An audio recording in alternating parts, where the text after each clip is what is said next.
സൈത്യൻ കൊമ്പുകൾ വീശി ദാവീദിൻ സുതൻ ഓശാന എന്ന് ജയ് വിളിച്ചുകൊണ്ടാണ് ജനക്കൂട്ടം അന്നവനെ എതിരേറ്റത്. നിനക്കുമുണ്ടാകും ഇതുപോലൊരു ഓശാന ഞായർ. അവിടെ നീ തികച്ചും വ്യത്യസ്തനാണ്. നിനക്ക് കയ്യടികളുണ്ട്, കടന്നുപോകാൻ രാജവീഥികളുണ്ട്, കൂടെ നിൽക്കാൻ ആളുമുണ്ട്.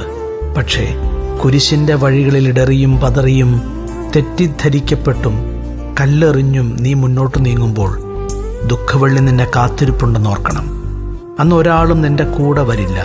നീ ഒറ്റയ്ക്കാണ്. നീ എല്ലാം നഷ്ടപ്പെട്ടവനായിരിക്കും. ക്രൂശിത, സ്ലീവാപാതയിൽ തളരാതെ മുന്നേറാൻ എനിക്ക് ഇന്ന് നിന്റെ കൃപ വേണം.